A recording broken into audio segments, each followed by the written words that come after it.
Ustaz.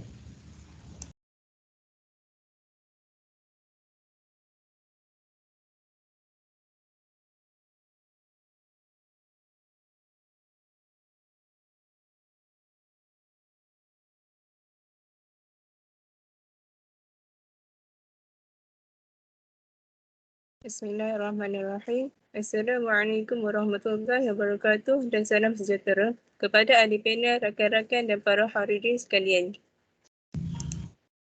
Segala pujian kehadrat Allah Subhanahu wa taala kerana dengan limpah kurnia-Nya dapat kita bersua bersama-sama dan mengadakan webinar pada hari ini. Hadirin yang dirahmati, sebelum memperkenalkan ahli-ahli panel, izinkan saya mengupas sedikit tentang tajuk webinar kami, iaitu etika berbahasa dalam media sosial. Apabila berkomunikasi dengan menggunakan media sosial, biasanya ramai yang cenderung melupakan etika dalam berkomunikasi. Ini dibuktikan dengan banyak kata-kata kasar yang sering muncul ketika mengadakan perbualan melalui rangkaian sosial, baik secara sengaja atau tidak sengaja. Adalah lebih baik jika anda berkomunikasi di rangkaian internet menggunakan bahasa yang sopan. Dijadikan kebiasaan untuk menggunakan bahasa yang betul dengan sesiapa sahaja apabila kita berinteraksi, termasuk berinteraksi melalui media sosial.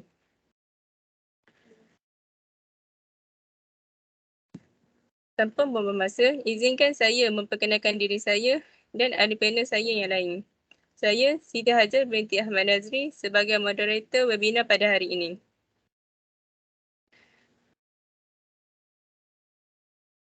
Panel yang pertama iaitu Ain Solehah Syuhada binti Muhammad Arif, iaitu sebagai Ketua Ahli Lembaga Pengarah Telekomunikasi dan Multimedia.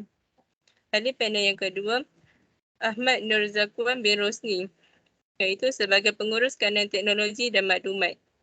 Ahli panel yang ketiga, Nur Natrah Nirina binti Amran, iaitu sebagai CEO Asas Multimedia dan Aplikasi.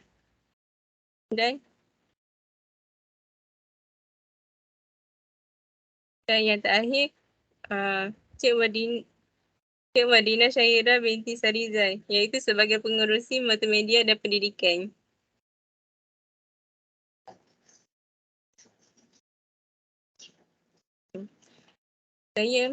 Sebelum itu saya ingin mengajukan soalan kepada Cik Ain Solehah Syuhada binti Muhammad Arif, iaitu sebagai Ketua Ahli Lembaga Pengarah Telekomunikasi dan Multimedia. Soalan dia adalah, apakah pengenalan dan kronologi daripada timbulnya isu dalam etika berbahasa dalam media masa? Okay, terima kasih kepada moderator. Seterusnya saya akan mengulas tentang pengenalan serta kronologi multimedia. Pengenalannya ialah pada zaman yang sebercanggih dengan teknologi yang terkini ini, hampir seluruh daripada rakyat di muka bumi ini menggunakan media sosial sebagai alat komunikasi antara satu sama lain. Ia telah menjadi suatu benda yang amat penting pada zaman sekarang untuk berkomunikasi tanpa mengira had jarak dan masa. Secara umumnya, teknologi ada sebuah sarana untuk menyediakan barang-barang yang diperlukan bagi kelangsungan dan keselesaan untuk hidup manusia. Teknologi merupakan sebuah medium yang telah diciptakan oleh manusia bagi memudahkan, mempercepatkan dan mengurangkan tenaga kerja manusia. Menurut Sen 1998, beliau telah menyatakan teknologi maklumat dan komunikasi mengandungi 3 komponen utama iaitu komputer, komunikasi dan tahuguna. Gabungan ketiga-tiga komponen ini menciptakan peluang kepada semua dan organisasi untuk lebih produktif, berkesan dan berjaya. Definisi komunikasi secara umumnya adalah sebuah proses pembentukan, penyampaian, penerimaan dan pengolahan mesej yang berlaku di dalam diri seseorang atau di antara dua atau lebih dengan tujuan tertentu. Akan tetapi, perkembangan teknologi yang serba canggih ini tetap akan menimbulkan kesan-kesan kepada manusia sama ada dari segi positif maupun negatif. Seterusnya saya pergi kepada kronologi peristiwa. Sebagai pengguna alat teknologi zaman sekarang, kita mesti cukup familiar dengan teknologi informasi dan komunikasi.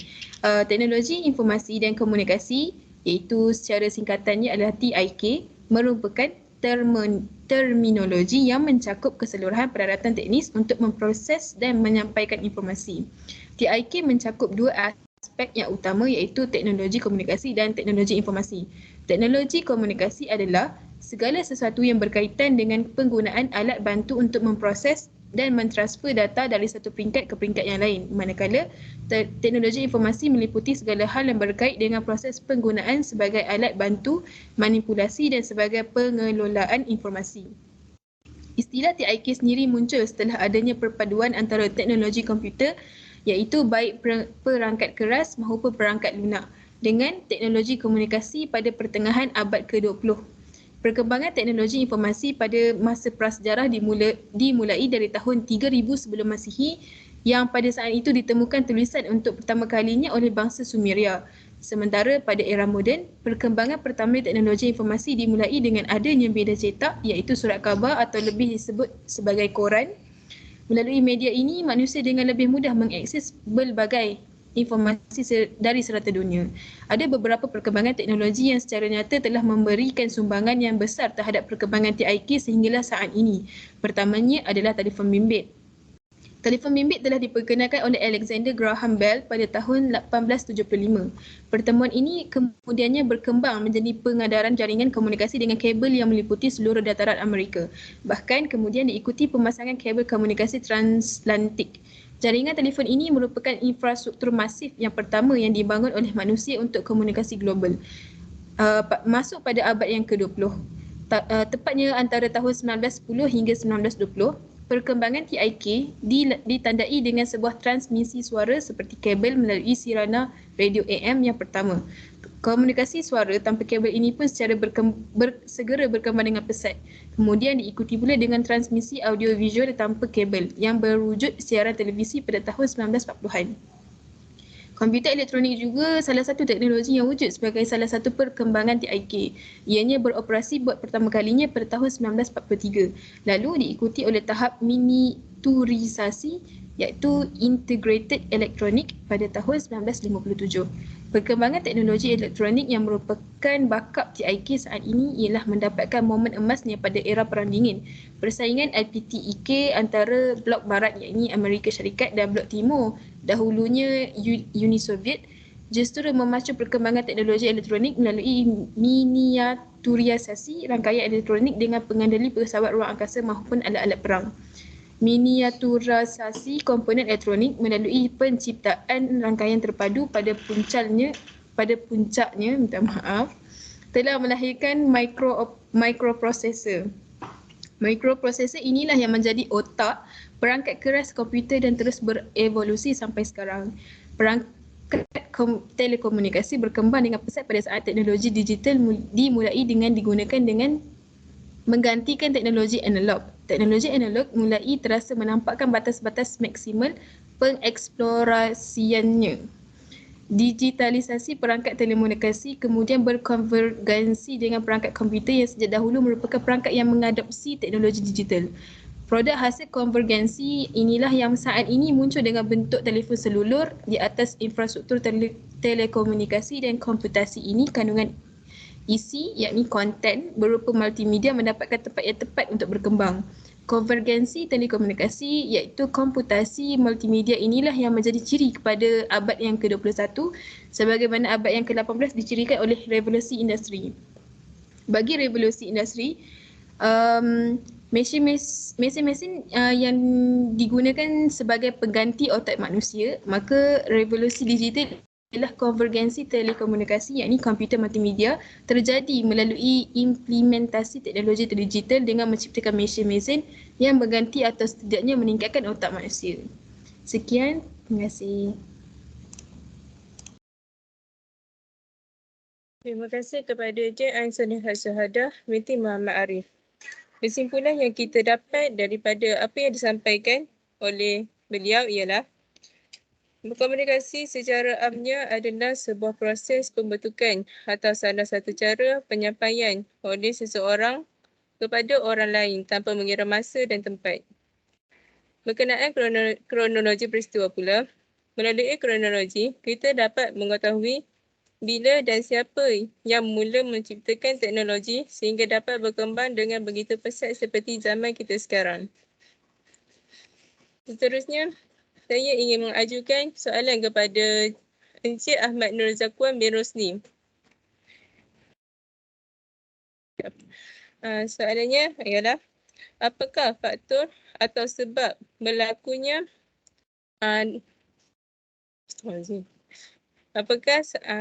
apakah faktor dan sebab dalam etika berbahasa dalam media sosial? Okey, terima kasih kepada saudari Cik Siti Hajar binti Ahmad Nazri selaku moderator kita pada hari ini. Bismillahirrahmanirrahim. Assalamualaikum warahmatullahi wabarakatuh dan salam sejahtera kepada sahabat-sahabat ahli panel dan sidang hadirin yang dihormati sekalian. Terima kasih kepada moderator kerana mengajukan soalan tersebut. Apakah faktor ataupun mengapa kemunculan isu etika berbahasa di dalam media sosial ini muncul? Ini kerana perkembangan dunia teknologi dan komunikasi membolehkan manusia berkomunikasi di antara satu sama lain tanpa mengira jarak dan waktu. Jaringan sosial dalam talian ini dilihat semakin berpengaruh dan menjadi pilihan masyarakat kini untuk berkomunikasi. Ini kerana laman jaringan sosial dalam talian merupakan satu platform yang menjadi pilihan masyarakat seluruh dunia kerana ia boleh menghubungkan masyarakat secara global. Malah, kajian yang dilakukan oleh Christy Young pada tahun 2009 mendapati jaringan sosial dalam talian memberi sumbangan positif dalam mengekalkan hubungan dan menjadi perantaraan yang berguna untuk berkomunikasi. Kemunculan laman sosial seperti Facebook, Twitter, Instagram dan banyak lagi telah membolehkan manusia berkomunikasi antara satu sama lain tanpa mengira jarak dan waktu. Perkongsian melalui laman sosial ini bukan sahaja melibatkan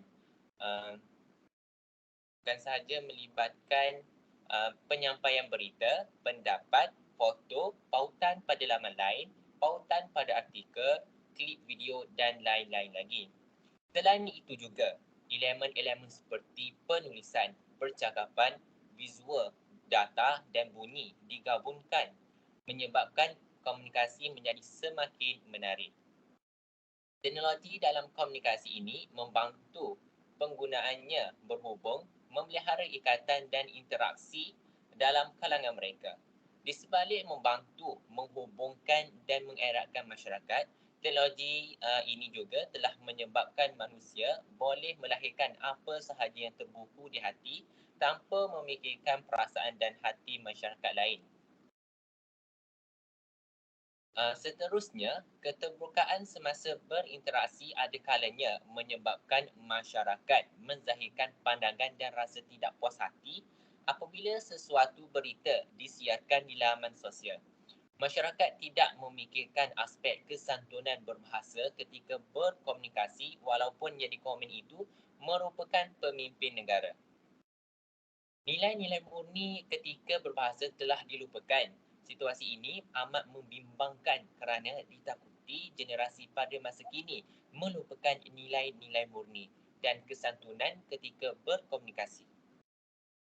Penggunaan ujaran yang tidak santun ini secara tidak langsung menunjukkan gambaran kepribadian masyarakat Malaysia kerana berita yang disiarkan secara online ini boleh diakses oleh seluruh dunia.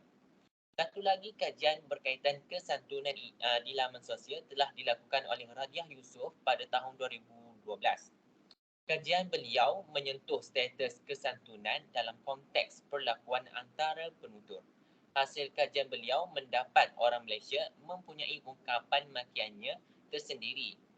Ungkapan ini tetap wujud walau ada masyarakat yang tidak boleh menerimanya.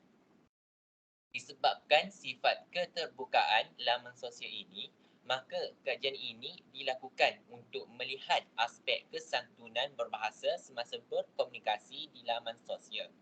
Kajian ini bertujuan mengenal pasti dan menganalisis ujaran yang tidak santun yang ditulis oleh netizen pada ruangan komen berita-berita terpilih.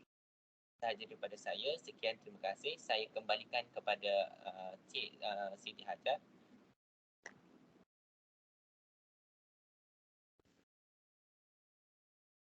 Terima kasih kepada Cik Ahmad Razakwan bin Rosli.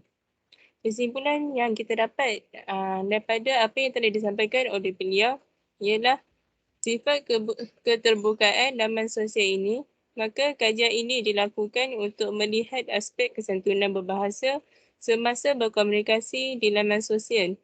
Kajian ini bertujuan mengenal pasti dan menganalisis ujaran yang tidak santun yang ditulis oleh netizen pada ruangan komen berita-berita terpilih. Seterusnya,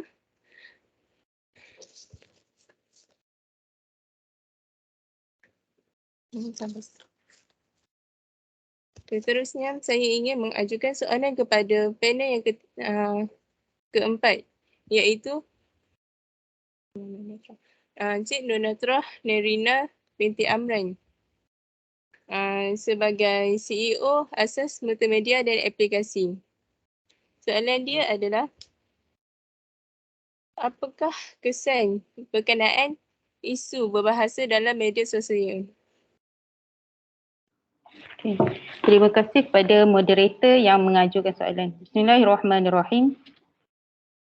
Penggunaan media sosial yang tinggi tidak membawa maksud bahawa pengguna sedar akan perkara mengenai etika penggunaan media sosial dan kesannya kepada diri. Implikasi negatif sering dilaporkan berpunca daripada komunikasi di media sosial.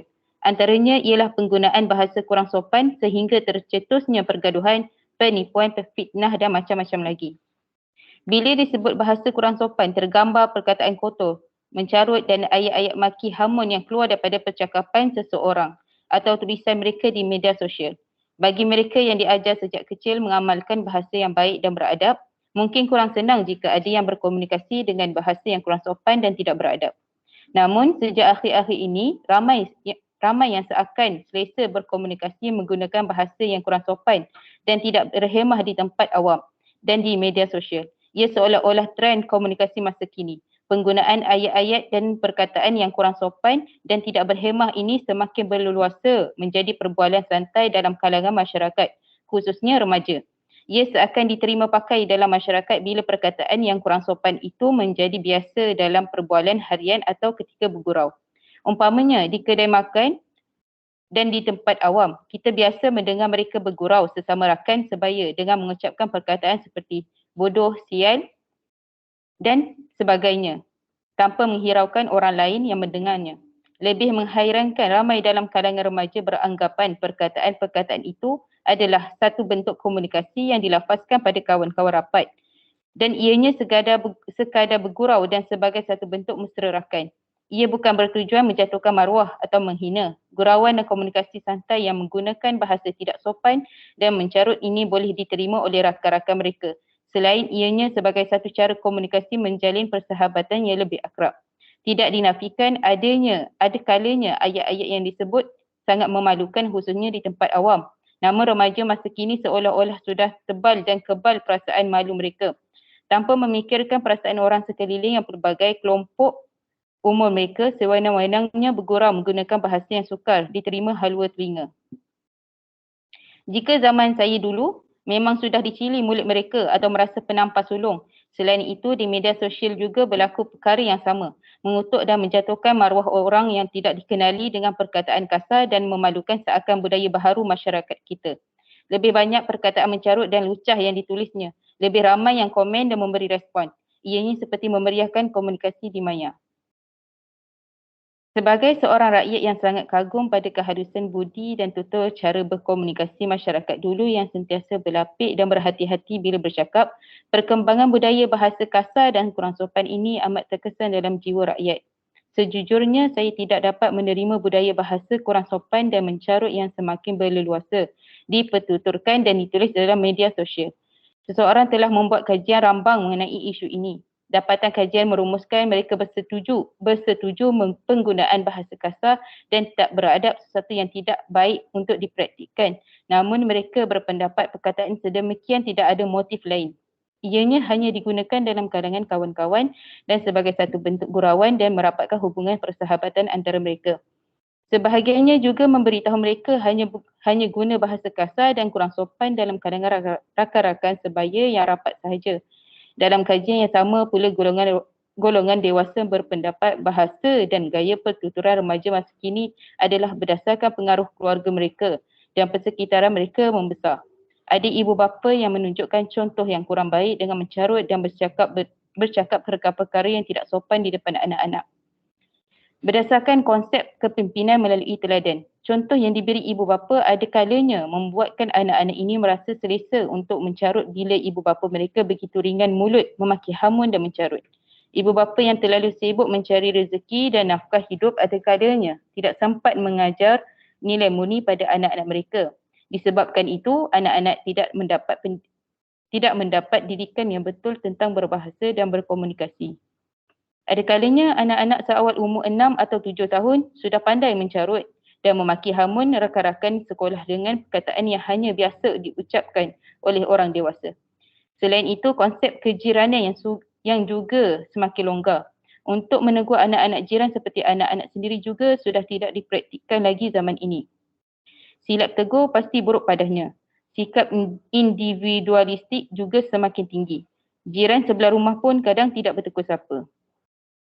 Mendidik anak-anak diberikan pada pihak sekolah yang terlalu banyak tanggungjawab lain. Akhirnya anak-anak ini membesar dengan cara mereka sendiri. Mereka tidak harus dipersalahkan 100%, mereka perlu dibimbing. Selain itu, pengaruh besar media sosial dalam kehidupan remaja juga menjadi punca bahasa kurang sopan ini dipraktikkan tanpa rasa bersalah. Bila media setiap hari memomokkan bahasa kurang sopan dalam rancangan TV, di YouTube dan media sosial yang lain, para remaja beranggapan ianya sesuatu yang biasa dan diterima masyarakat. Mereka terikut perkembangan berbahasa masa kini yang sudah tidak mementingkan kesantunan bahasa. Sepanjang 9 bulan pertama tahun 2020, SKMM telah mengambil tindakan mahkamah ke atas 48 kes di bawah Seksyen 233 Akta Komunikasi dan Multimedia 1998 berikutan kesalahan berkaitan penyalahgunaan media sosial. Daripada jumlah itu, 22 pertuduhan berkaitan perkongsian atau penyebaran kandungan bucah, 9 pertuduhan menyebarkan kandungan jelik dan 3 pertuduhan berkaitan kandungan palsu. Ini berlaku akibat daripada pengabaian atau kegagalan pengguna agar cakna kepada literasi media sosial atau dengan kata lain, keupayaan mengakses, memahami, menilai dan mencipta komunikasi dalam semua bentuk. Dalam konteks yang lebih spesifik, ia merujuk keupayaan menggunakan aplikasi media sosial agar lebih berhemah, beretika, berbahasa dan efektif. Sekaligus dapat mengurangkan kesan negatif di media sosial.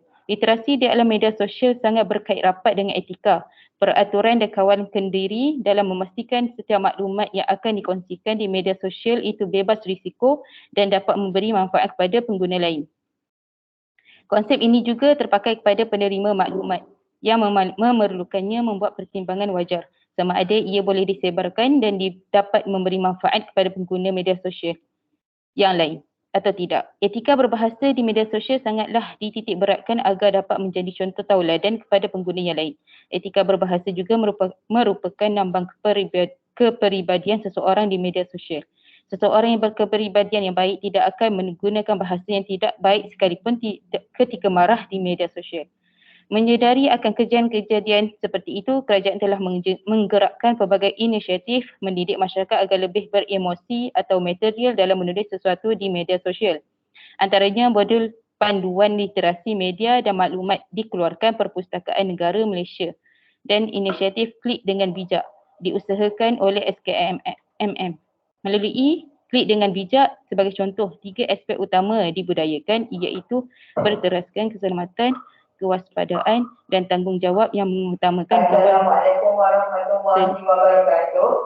Perhatian kepada semua pengguna Perpustakaan Raja Ashraf. Sediakan diri dalam membantu masalah penyalahgunaan internet. Malam. Dengan suara KDB dijangka khusus untuk mendidik etika dan berbahasa ketika berkomunikasi di internet. Tata cara menggunakan media sosial secara positif, amalan netiquette yakni etika menggunakan internet ketika berkomunikasi di media sosial dan kegesaan kempen tidak pasti jangan kongsi. Semua ini dilaksanakan oleh pihak kerajaan demi untuk melestarikan ketamadunan generasi akan datang supaya lebih literasi dalam penggunaan media sosial. Itu sahaja daripada saya. Terima kasih.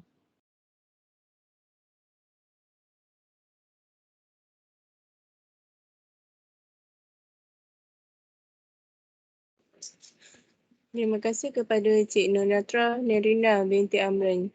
Kesimpulan yang dapat kita lakukan ialah trend bercakap kurang sopan dan mencara dalam media sosial harus diberi perhatian yang lebih serius oleh ibu bapa, masyarakat, pendidik dan pihak berkuasa. Kerana ibu bapa juga harus digandakan dan mereka adalah role model terbaik untuk dicontohi. Pihak sekolah perlu lebih banyak memberi peluang kepada pelajar mempelajari adab dalam berkomunikasi di sekolah dan memberi panduan yang betul untuk mengamalkan komunikasi berhemah. Jiran-jiran dan masyarakat sekeliling perlu lebih peka terhadap masalah ini dan membantu remaja supaya mereka boleh mengamalkan bahasa yang lebih baik dan sopan. Sayangi anak-anak jiran seperti kita sayangi anak-anak kita sendiri. Sudah tiba masanya masyarakat kita memperkasakan kesantunan berbahasa dalam kehidupan. Masyarakat Melayu memang kaya dengan budi bahasa dan nilai-nilai murni yang sentiasa menjadi pegangan masyarakat sejak dulu. Jika dibiarkan, budaya mencarut dan bahasa kurang sopan menjadi kebiasaan dalam masyarakat kita. Ia bakal menjadi barah yang merosakkan keharmonian komunikasi dalam masyarakat kita. Pepatah mengatakan, bahasa menunjukkan bangsa. Jelas memperlihatkan kaitan bahasa yang baik dengan ketamadunan bangsa. Justeru, bila zaman berubah, manusia juga perlu berubah sejajar perkembangan peradaban manusia. Namun nilai-nilai murni tidak seharusnya hilang dan lenyap ditelan kepesatan teknologi.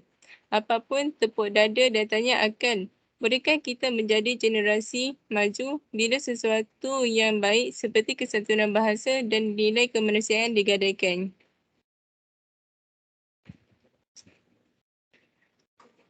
Seterusnya, saya ingin mengajukan soalan yang terakhir kepada panel yang keempat, iaitu Cik Wadina Syahira binti Sarizal, iaitu sebagai pengerusi multimedia dan pendidikan.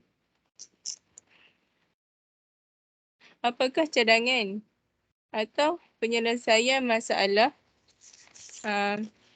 dalam etika berbahasa media sosial?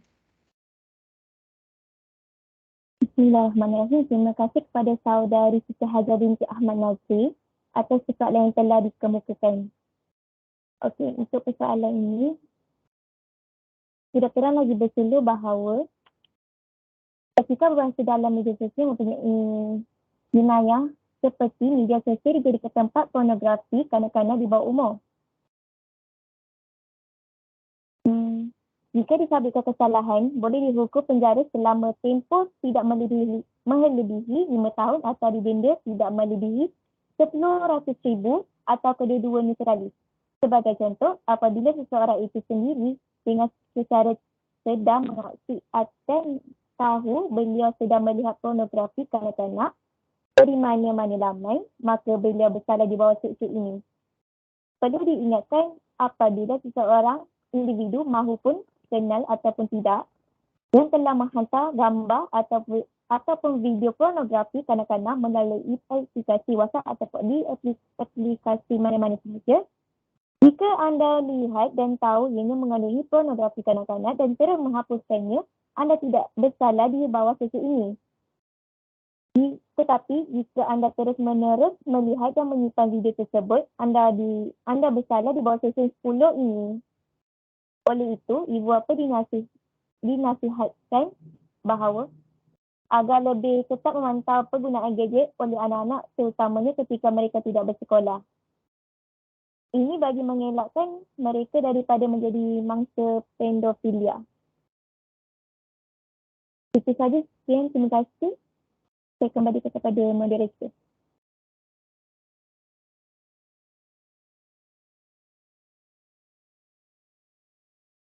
Terima kasih kepada Cik Wadina Syahira binti Serizan.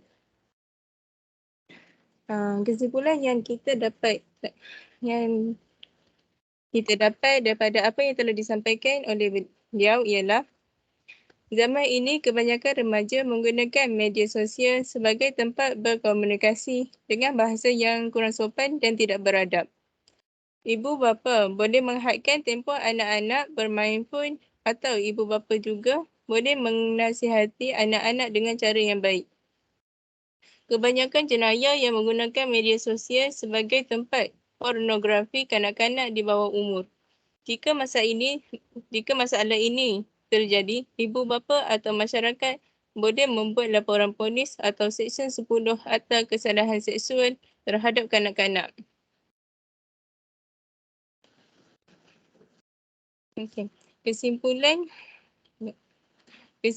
media massa yang biasanya kesimpulan etika berbahasa dalam media sosial ialah